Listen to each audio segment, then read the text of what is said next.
Okay. No, we're gonna be up here.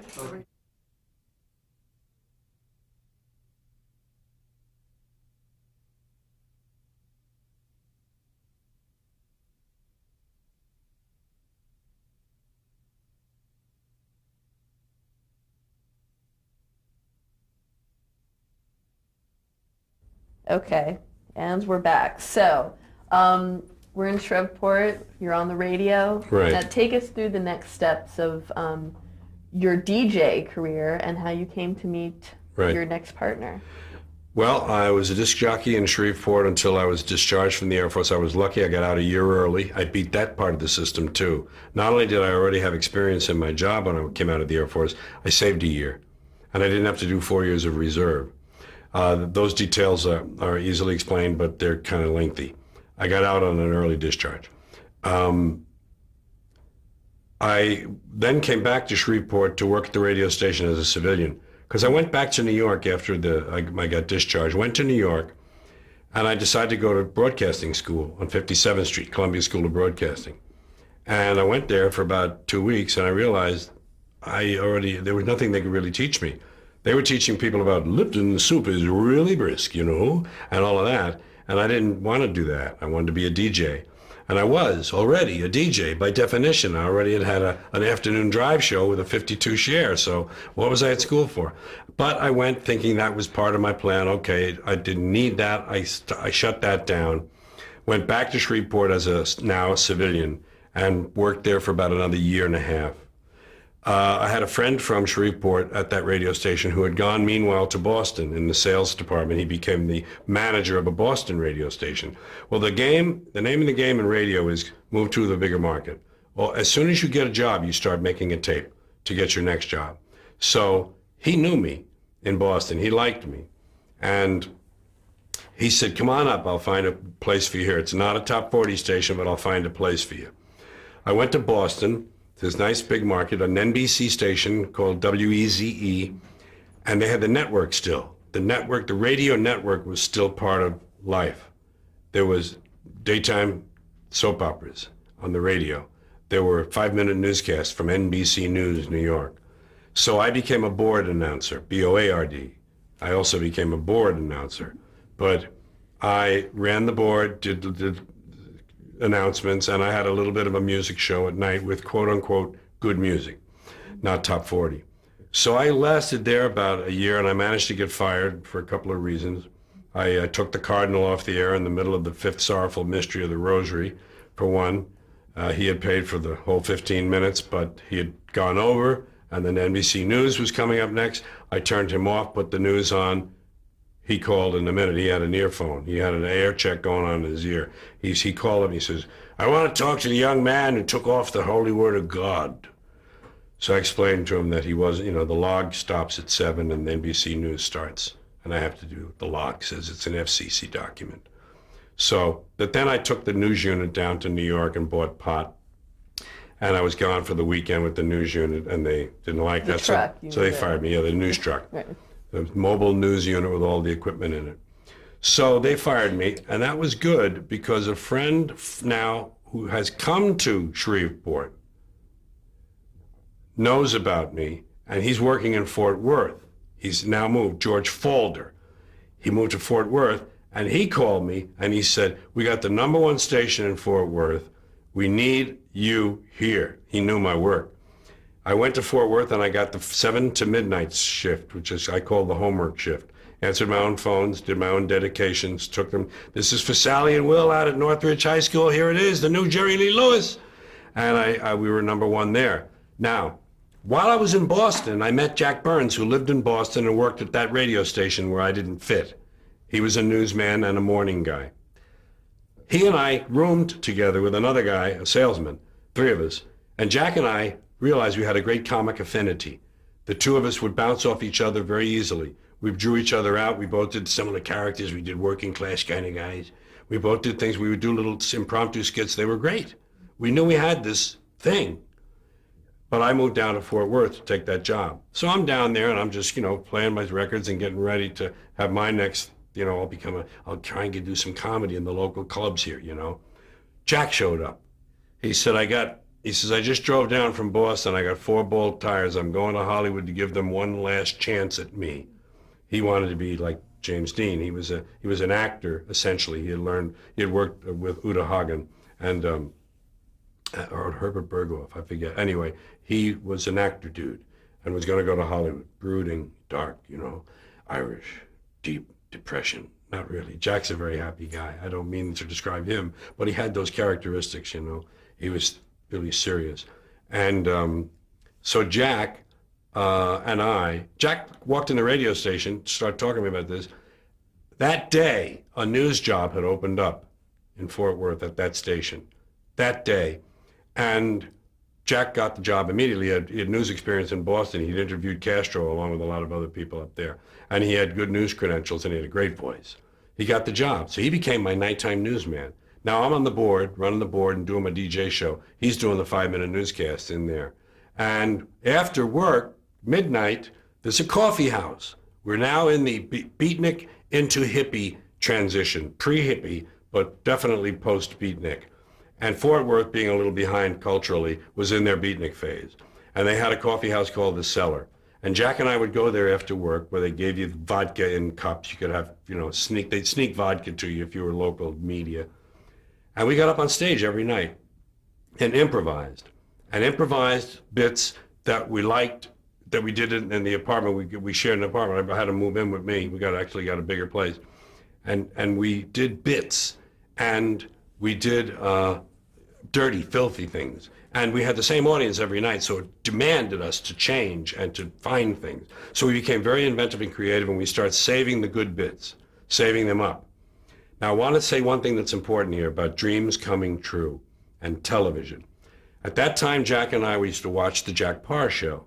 We'd sit up in the apartment in Fort Worth in our underwear, drinking beer, Jack's or Lone Star beer, and we'd watch the Tonight Show with Jack Parr. We didn't go to that club every single night. There were nights we didn't. And we'd watch Jack Parr, and we would then, when it was over, we would improvise interviews that we would do when we got famous and we got on the Jack Parr Show. And they were filthy. Jack would say, he'd imitate Parr. How did you guys get together, And I would say, well, Jack, I was fucking Jack's mother at the time, and so naturally there was a connection, and we would just do these filthy things and laugh and have another beer, and we'd watch Jack Parr a lot, dreaming of being on there. And that was January, February of 1960. In October of that year, we were on that show. It was 10 months later, we were on that show. I choke up, I fill up just thinking about it because it's so improbable. But our journey was that rapid, was that quick. There we were in our underwear in radio in Fort Worth. And less than a year later, we're in Rockefeller Center on the Jack Parr Show. He wasn't there that night, it was Arlene Francis. But we were on the panel with Artie Shaw and Arthur Schlesinger Jr. And it just was magic. It just boom, and my life has been like that. Just a series of and always tried to be prepared for those moments, but you can't anticipate them. And they just come like a lightning bolt, and there we were. The journey from Fort Worth to the Tonight Show has its own details, but... Let's talk about that. Okay. You're, 22? Yeah, 1959, 22, yes. And maybe you can talk about some of these other lucky breaks that befell you. Okay. Was it Lenny Bruce was there and he came to see you? I can tell you. Yeah. One of the records we listened to a lot, we listened to Jonathan Winters, Wide Real World of Jonathan Winters, Shelley Berman, Jonathan Winters, Mort Saul, Lenny Bruce were the record, the LP comedy kings. Bob Newhart came just a hair later, but probably you should include him in those. They sold a lot of records on LPs, vinyl LPs, and it became a phenomenon, and those people became famous. And were the people we looked up to. Comedy changed in the 1950s with the emergence of these kind of comedians. Comedy up until then was very old-fashioned. It was very similar and alike. The comedians were very like each other. Now, you had individuals like Milton Berle, George Burns, Fred Allen, Bob Hope. They came out of vaudeville, or they came out of burlesque, some of them, or they came out vaudeville, burlesque, and then radio, and onto television, and that was their path. And they were always middle of the road, middle America type. And they were, the big ones on television had writers. The ones who didn't have writers, the club comedians, the largely like the Borscht Belt, like the Jewish comedians of the nightclub days, those guys developed their own personalities on stage and their own, but the material was all interchangeable. It was practically interchangeable. There was no real challenging stuff. They didn't break new ground. They were a little bit like each other. In the 50s, suddenly, everything turns upside down. Lenny Bruce, Mort Saul. First of all, Lord Buckley, let's not leave him out. Lord Buckley, Lenny Bruce, Mort Saul, Shelley Berman, Nichols and May. The Second City began as the Compass Players. These people became, the comedians began to emerge with significant identities of their own. They were, Shelley Berman couldn't do Mort Saul's act. Mort Saul couldn't do Lenny Bruce's act. They were just different. Each one brought something special to the mix. And that's when comedy changed. That's when it shifted. And we were in radio at the birth of that, and we were impressed with all of these comedians because they were challenging authority. That's what comedy is supposed to do. Those other comedians were playing the game. The biggest challenge they made was to crabgrass, or kids today, or their wives, shopping and stuff, living in the suburbs and stuff. Nothing challenging. These other comedians were doing things, saying things that challenged sort of the establishment of everything, including the country itself. So we were drawn to that. And we got to Fort Worth. From Fort Worth, we left. We said, okay, we're ready for Hollywood. We had $300 and something. We said, we're ready for Hollywood. We got in my brand new Pioneer Dodge Dart, 1959, two-door. We drove out of Fort Worth to Hollywood. And the boss said, when he let us go, he said, I've seen this 100 times before. You'll be back. You'll be back. And if you want your job, we'll talk about it. So that's all we needed to hear. We drove to Hollywood. We wound up, we came in that way from on the 101 where you see the sign that says Hollywood next 7 exits. And those palm trees, you know, it was just magic. 1960, this was early 60s, February. We got an apartment and we had vowed never to work. We're not going to drive cars, we're not going to park cars, we're not going to wash dishes, we're not going to wait tables, we're going to do the comedy. Well, how do you start that? With a filthy act like we had in the days when there were no filthy acts. Lenny Bruce was breaking new ground along that line, but there was no one else like that. It was still pretty much people-pleasing time. So we wrote a clean act, but where do you go? What do we do? We found a coffee house called Cosmo Alley, and they listened to what we had. It was kind of smart, what was considered smart, brash, hip, young comedian type stuff then. And they liked us. They gave us a job at $125 a week, the two of us. But meantime, our money had been stolen. Before we started that job, our money had been stolen, and we said, what are we going to do? We're not going to work. We're going to have to find something. We'll go back into radio. Los Angeles, the second largest market, we started walking the streets. The second station we went into was looking for a morning team. And we auditioned and got the job that day, and we started about 2 weeks later. And that's when it's a daytime station, so when the station was off the air at sundown, we would rehearse our act in the studios. And there were other offices that people had song pluggers and different people, managers. And a guy was walking by who saw us, Murray Becker. He saw us rehearsing, and he looked in, he stopped, and he asked, what are we doing? We said, oh, well, we're a comedy team. We're going to do some comedy. We're comedians. We're on the air right now, but we're going to be comedians. He said, I used to road manage Rowan Martin. So he said, I'd like to manage you. Well, he didn't have a lot of connections. He was just a really dedicated guy. He really cared about us. And we worked clean. That was big. They worked clean, he would tell people. But we already had this job at the coffee house. So he engineered Era Records to record us for $300 advance. And we made an LP. We're in the business about 3 weeks.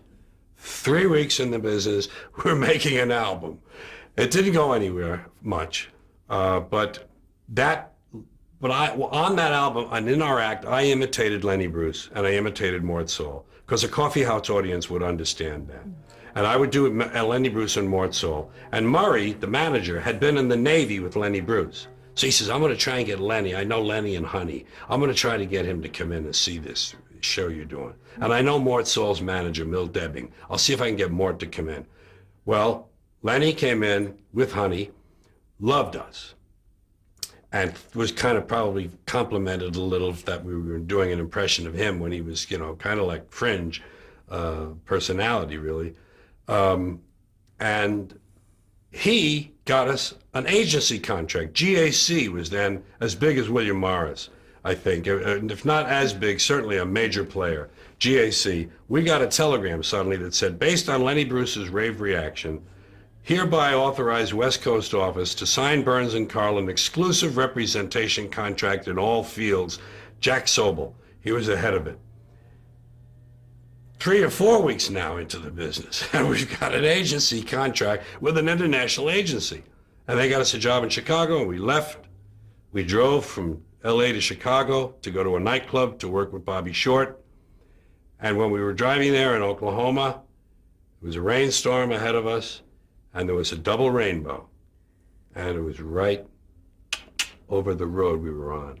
So we felt that was an omen. But that's the magic of how this all happened so quickly. It just, 1960 was like 5 years telescoped into one. Are you superstitious at all? No. No, what were you thinking when these things were happening? Well, I don't know. I don't really, I guess I didn't examine anything. I just felt, okay, well, we got to do that.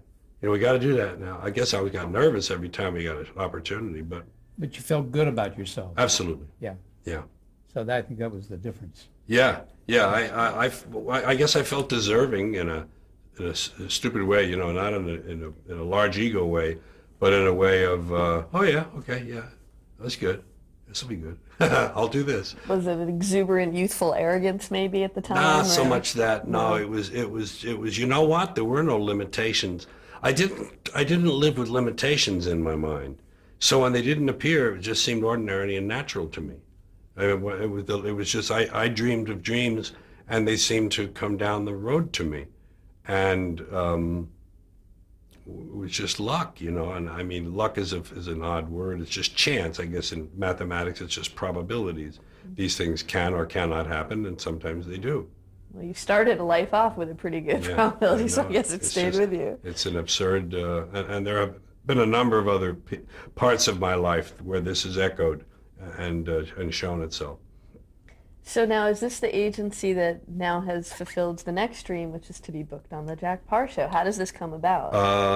Murray, we went to Chicago and did that job, and then we went to New York to meet the people in the New York office for television. And for what's called club dates. Club dates are not nightclub engagements. Club dates are one-nighters that you do for specialized audiences, like the Illinois Funeral Directors Association or the Eastern Gas Dealers Association. They're one night. They call them industrials now or corporates, but they were called club dates. And we had to meet the club date agents. We wanted to meet the television agents, so he's showing us around, and we did all of that. And we had an audition for The Tonight Show. I don't remember the audition. I just remember an interesting moment. Jack had to go back to Boston. He had to hitchhike. We were in New York, and Jack lives in Boston still. Murray, Becker, Jack, and I are in The Tonight Show. And we auditioned, and we've been told, okay, well, we'll let you guys know and everything. So we go out to the elevator banks on that floor. And Jack had to go to Boston. And Murray had to go to the legal department of GAC with the contract or something. And I had to take a shit. So we're standing at that elevator. I'll never forget this. We've laughed about this a lot. Murray said, okay. You go to Boston, you take a shit, I'm going to the legal department. It's just it would be a great title for a book, But I guess we auditioned and we got our date a little while later in October. The transition of having performed for live audiences and on the radio, Yeah. what did you have to change for a TV audience? Anything? Well, we didn't, no, you see, in our club act, we didn't have much off-color stuff. We didn't have anything like that. The centerpiece of what we did, and the thing that was on The Tonight Show, this is my first network appearance ever, October in 1960. Jack Burns and I, in our act, he would imitate, we did Huntley and Brinkley. He would do Huntley, I would do Brinkley. We also did Nixon and Kennedy. He would do Kennedy, I did Nixon, although I later learned to do the Kennedy, and my Kennedy was better, so we switched that. But my Nixon was just... and his Kennedy was with the hand in the pocket and the whatever. And we would have Huntley imitate one of them. Huntley would imitate me as Nixon, would interview me as Nixon, and Brinkley as I as Brinkley would interview him as Kennedy, and that was our little 6-minute package for The Tonight Show, and it was very current and timely because of the Kennedys in the White House in 1960. I mean, actually, it was October. It was a month before the election, so the Kennedy-Nixon debates were hot news. So I think that's how we got the job. That, and we were young and reasonably not unattractive, and we made a nice appearance and so forth. So my mother would say, "You look reasonable. You look reasonable." So there we were, and we didn't have to do anything different. We knew to play to the studio audience for the laughs, but we also knew that the lines would get through no matter what. So. Can you talk a bit more about the format of The Tonight Show, it being a live show, what that meant? Did you do run-throughs? What was the interaction with the producers of the show? My memory of that particular appearance, that first, is so loaded up in the area of our first appearance ever that a lot of other things have paled and been lost in the shadows. I don't remember a lot of specifics about the process they went through or we had to go through. I don't think there was no. I don't think they didn't do any blocking. They didn't block for camera or lighting or anything. I don't remember if they just wanted to do a camera check before. But they certainly never did that on The Tonight Show years later. I don't remember that ever as being part of a late night show where you did a camera check or lighting or look at the camera and, I don't remember. I just know we did it. And Did they tell you how much time you had to do that? yeah, they knew the routine. It was timed out around, I guess it was 5 to 6.5 minutes, something like that. And whatever it was that we were doing in our show, we had tailored it to fit their time. It probably was a little longer in the clubs. And we tailored it to fit their time. And that was all agreed upon, and we learned it that way. We learned the television version. What was it like for you meeting Jack Parr? Well, I didn't. You see, that's the only little off-key note here. He was not there that night. It was Arlene Francis as this guest host, as hostess.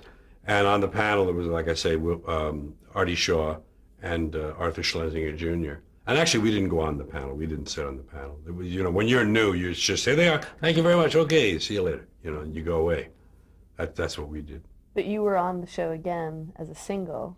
Yeah, 2 years later, Burns and I broke up amicably. I had wanted to be a single. He knew that. He had really wanted to be in acting, and I'm the one who kind of forced it a little. But he went right into Second City, where he could use the acting skills, and I became a single. Mort Saul, who had helped us back in the Hollywood days, in that brief little thing in the coffee house, Mort had gotten us, Burns and Carlin, gotten us into The Hungry Eye. He'd interested Enrico Banducci in our act, and we fit that kind of thing. We fit that milieu. So we did The Hungry Eye. Now, Burns and I are broken up, and I'm a single, and Mort and Murray resumed being my manager. And we knew that in between Parr, because Parr had left, and they didn't know who the new host was going to be. Nobody knew Johnny Carson would be the host someday. This is what I call the interregnum. They used they had people for a week that they would try out. Don't even remember. I'm sure Bill Dana was one of them. I don't even remember who they had. People who were able to handle an anchor desk like that. And Mort Saul had a week of his own. And we knew that, and we asked him, would you consider having George on? By then I was a single, and I was doing the Kennedy. We must lower the quota of sugar from Cuba.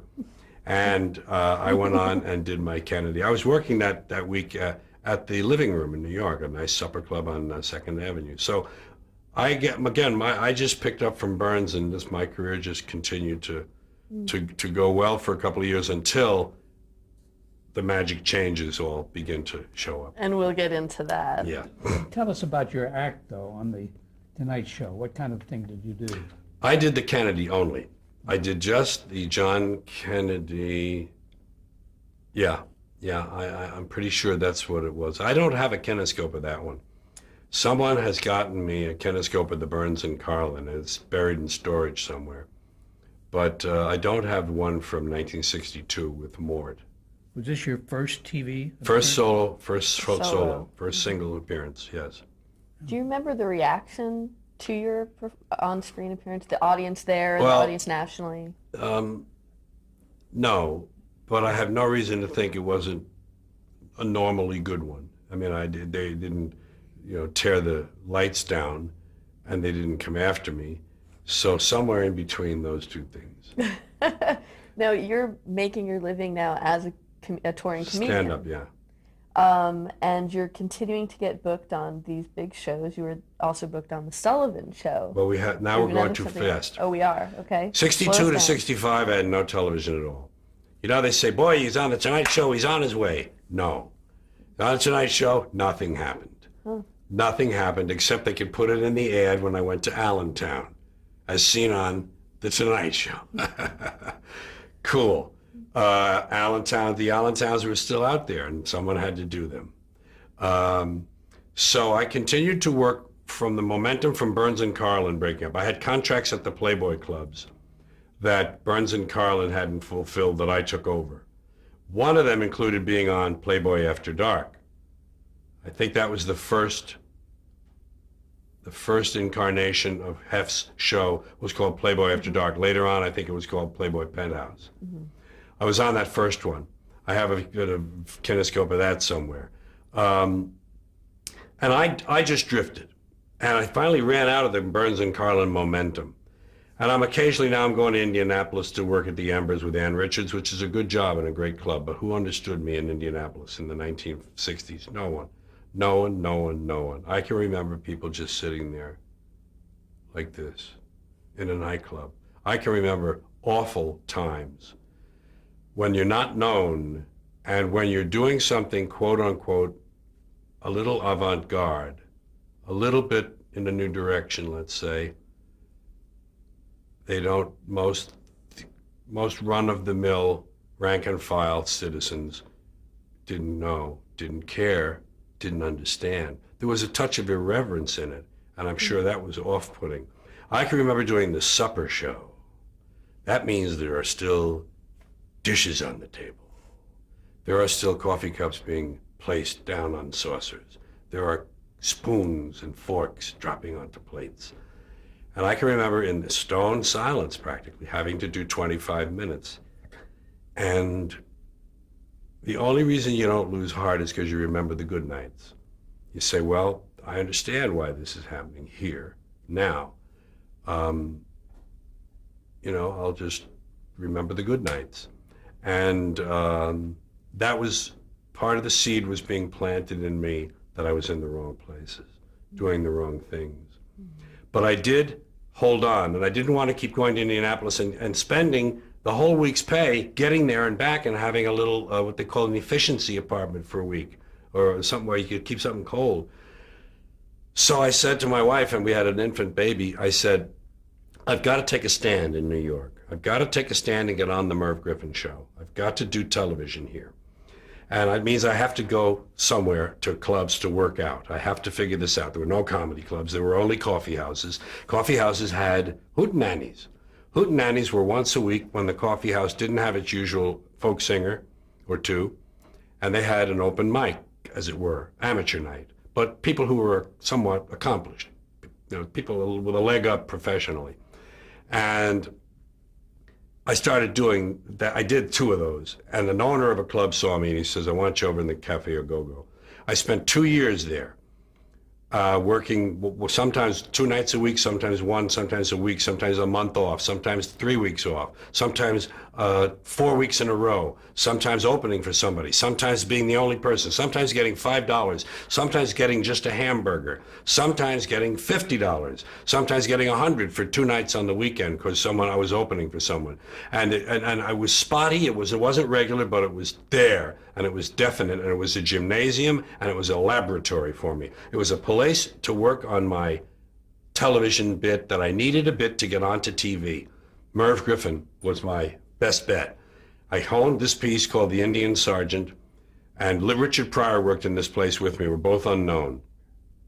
Are we cutting? Oh.